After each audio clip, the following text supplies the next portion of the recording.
This could well be the most difficult comparison video I've done to date. Not only am I attempting to put four bikes up against each other, but they're all very good. And I'm finding it difficult to decide which one I'd take, but I do have a favourite, and I'll tell you at the end. I'll begin with my initial impressions of this 450MT, and then compare it to the other bikes that I've already tested. Let's start with the looks, the fit and the finish. If you go for this white, pink and blue paint job, you'll definitely stand out. It's certainly bright, but I think it might turn out to be one of those fashion colours, and I'd probably get a bit tired of it after a few months. So I'd probably go for this more subdued grey. The dealer told me that the first batches of the grey model are already sold out, so apparently I'm not alone in preferring the less fleshy colours. But whichever you have, you'll be surprised by the quality of the paint, the components used, and the way they've been screwed together. The perceived quality is good, although I couldn't help noticing the finger marks on the piano black finish on the tank.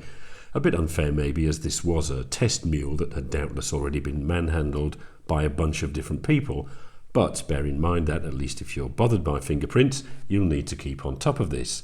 Standard seat height is 820mm, which compares well to its competitors, 825 on the Royal Enfield Himalayan, 830 on the Honda NX500 and 835 on the Triumph Scrambler 400X. A low seat gives you more confidence both on and off-road, and it was fine for my 1m87 or 6'2" frame, no problem flat-footing both sides. It's fairly wide and comfortable, and they've used a nice grippy material to cover the top, which I like. And to get on and off the bike, I could swing my leg over without having to use the foot pegs as a step, which I can't do on many adventure bikes these days as they get bigger and I get ever less supple. One criticism though is that once I was on and riding, the foot pegs did feel quite high and my long legs were scrunched up more than usual. Not exactly uncomfortable for the time I had the test bike, but they might well be on a long ride. The seat is comfortable, and apart from the high pegs, the riding position is natural and reassuring in an almost Honda-like way. I tested the bike on my own, so can't comment on the pillion seat, but it certainly looks and feels reasonably comfortable, and the grab rails are smooth to the touch and fall easily to hand. How about wind protection? Well, there isn't a lot. The screen is of the sporty variety, a motorcycle manufacturer euphemism for hopeless. I mean, it's better than nothing, but it's more of a fly screen to protect the TFT dash than a genuine torso protecting shield. So this isn't really much good for mile munching on the motorway. But of course, that's not what this bike's main vocation is, and there'll be bigger aftermarket touring screens available in a few months.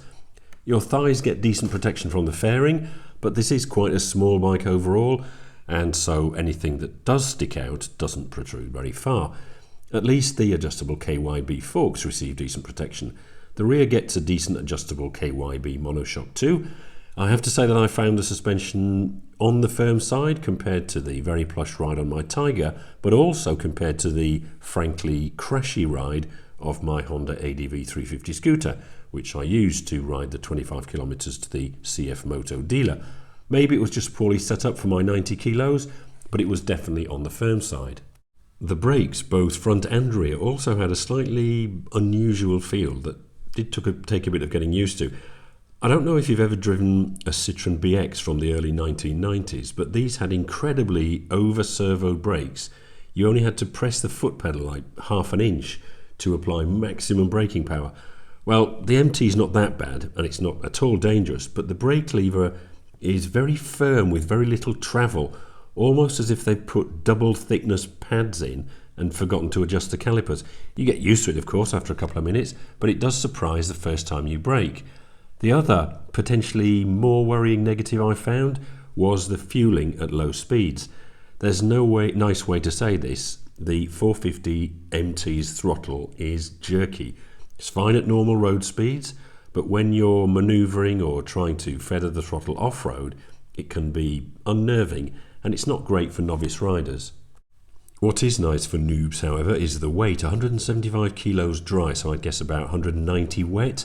For comparison, that's 40 kilos less than my Tiger 900, and I could definitely feel it, especially off-road like here. As regular viewers know, I enjoy dabbling in a bit of off-roading when I spot an intriguing-looking gravel track in the hills here, but I am in no way an off-road expert. Perhaps for that reason, I found this cfmoto much more manageable than my Tiger on these sandy tracks, with the 21-inch front and 18-inch rear wheels, shod with chunky CST Ambro A4 tyres, providing more grip than I'm used to, despite the fact that I was on the dealer's brand new demonstrator and keen to return it undamaged. I felt a lot more at ease than I do on my Tiger. So the 450MT would make a great little bike for all the gravel tracks we have here, though of course there's always the question of riding to said gravel tracks, which in my case usually involves at least half an hour of motorway or fast main roads. The MT can do it, but there's no cruise control and the wind protection, as I said, isn't the best. So how about the engine? It feels surprisingly powerful. Well, I say surprisingly, but like the Honda, it is a twin and so should offer more grunt than the single-cylinder Scrambler 400X and Himalayan, and it does. Acceleration is easily good enough to stay ahead of traffic, and subjectively I'd say it sits at the top of the four bikes we're considering in this video in terms of, if I can use the word when referring to 44 horsepower, sportiness. You can feel it beginning to run out of steam above about 100 kilometers an hour, 60 miles an hour, but that's only to be expected. I'm used to 2.5 times that much power on my Tiger, but I was honestly surprised how good this MT felt. It's got good low down torque, vibration is kept to a minimum, certainly a lot better than on the Scrambler 400X. No noticeable heat from the engine, there's a good beefy note from the exhaust. Gearing is spot on, as is the gear change, although sadly there's no quick shifter available, which is a shame on an engine as punchy as this. All that really tarnishes the picture is the snatchy throttle at low speed. How about the dash? Well, I'm in two minds about this. It's a nice bright colour TFT, which is good, but it's on the small side and some of the information is displayed in almost illegibly tiny text, which is a pity given that there appears to be plenty of real estate available on the screen. Take the time, for example. Dealers here usually allow test rides of up to an hour. I try to negotiate a little bit more by taking the bike late morning and returning it after lunch. I'm usually successful, but time is still of the essence. So I was riding around on this MT, regularly glancing down to see if I was running to schedule, and it really wasn't easy to see what time it was. This photo, as I'm displaying it now, is representative of the view you get while riding. Speed and gear are fine, but for the voltage, fuel range, time, mileage, average fuel consumption and engine temperature, you almost need reading glasses, at least I do. I suppose it's because the screens are designed by 25-year-old engineers fresh out of school, but it would be nice if they spared a thought for us oldies now and again. So, niggles aside, how does the 450MT stack up against its main competitors? The four bikes are similarly, and it has to be said, very attractively priced. Here in Portugal at least, the Honda is the most expensive, by quite a way, at €7,600. The Triumph comes in at €6,300, and the cfmoto and Royal Enfield are the cheapest at about €6,000. There is a fair bit of variation on the Himalayan, depending on the colour and spec you go for. But to simplify things here, let's just say that the Enfield, cfmoto and Triumph are around £6,500, which means the Honda is a good €1,000 or 20% more expensive. That's quite a bit extra to justify, and to be perfectly honest, as good as the NX500 is in isolation, I'm struggling to see where the €1,000 has gone. You do get legendary Honda reliability, of course, and the fact that they have a dealer and or service point in just about every town on the planet, which for many will be worth paying the premium for. But in terms of build quality and componentry, the NX doesn't significantly outshine the other three.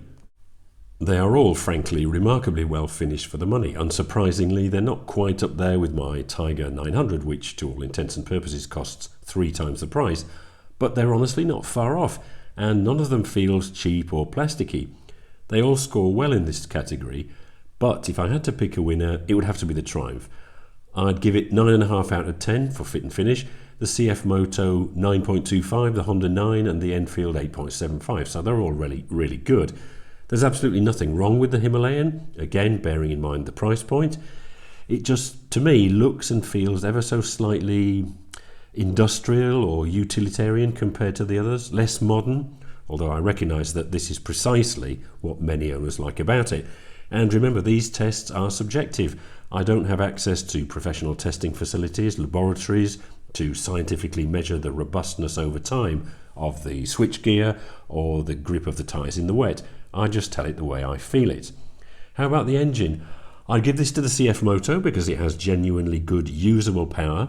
It's the nicest to ride, even compared to the Honda, which has 5 more horsepower. Off-road also sees a win for the 450MT, mainly because it's got the best suspension and the lowest weight. If it weren't for that snatchy throttle at low speed, it would be pretty much perfect. In comparison, the Triumph, for example, has limited off-road abilities with its lower set suspension, road-biased tyres and overly soft brakes. The Himalayan is a bit heavy and the Honda is a bit tall and unwieldy. The NX500 does take the on-road comfort category though. Compliant suspension, taller stance with more room to stretch out, and of course if you do ever have a problem, there'll likely be a dealer within walking distance. It is vibey though, especially above 100 kilometers an hour, 60 miles an hour, and the engine, while providing adequate power, is a bit linear and not very exciting.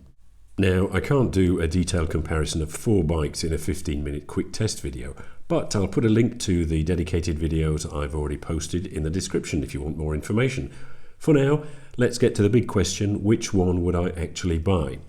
Well, if I wanted a general purpose motorcycle that can do just about everything from the daily commute to grocery shopping, pillion duties, a bit of green laning or light off-roading, then I'd take this, the Honda NX500. It's not perfect, no bike is, and it's certainly not the most characterful bike here. But if you're looking for hassle-free motorcycling, low cost of ownership, easy servicing, and good resale values, then it would be the top of my list. It's the sensible choice.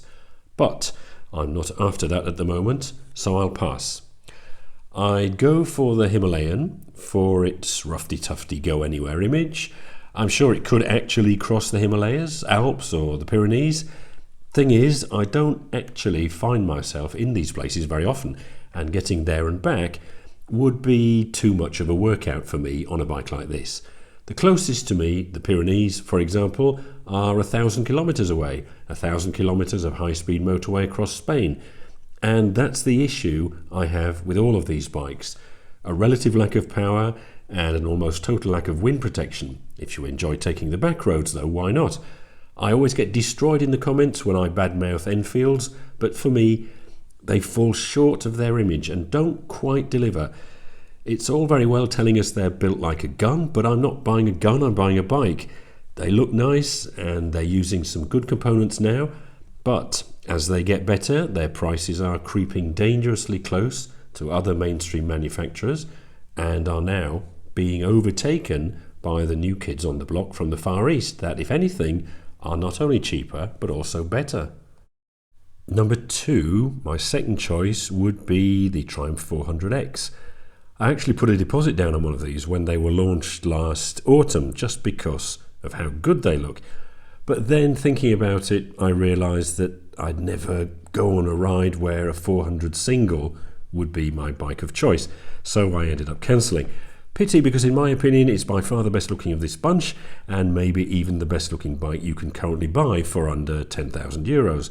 Like the Rocket 3, I'm still drawn to the 400X in the dealer's showroom every time I drop in. Quite an achievement by Triumph and Bajaj. Fit and finish is excellent, and I like the old-fashioned analog dash, but the ultra-short gearing makes it buzzy at high speed. It's really off-road in name only, and it's not as nice to ride on the road as the smaller, cheaper Speed 400. So, and I'm as surprised by this conclusion as you are, I would, if I could choose one of these 4 to take home with me today, go with the Chinese cfmoto 450MT. It's good looking, lightweight, has a punchy engine, plenty of decent components and equipment, save for the centre stand and a larger font on the TFT screen. It's got proper suspension with good ground clearance, and it's the cheapest here, so I wouldn't be all precious about getting it scratched or dropping it off-road. The main negatives for me are the high foot pegs and the jerky on-off throttle at low speed. As with most Chinese bikes at the moment, the warranty is good on paper, but there's still a question mark over parts availability and dealer expertise and residuals won't be as good as with the other three. However, if I'm only spending €6,000, a 20 or 30% hit is going to be less painful than it would be on their 800cc adventure bikes costing over twice the price, and which incidentally I was much less impressed by when I tried a couple of years ago. The 450MT surprised me by its engine, the quality, fit and finish, and by just how much fun it was both on and off-road. It's well equipped, it's very affordable, and is the one I'd take over my previous top dog, the Triumph Scrambler. Anyway, that's all for today. Let me know which one you would go for, indeed have gone for, and if you have any regrets, don't forget to let me know what an awful person I am for daring to rubbish the Himalayan, and as always, thanks for watching.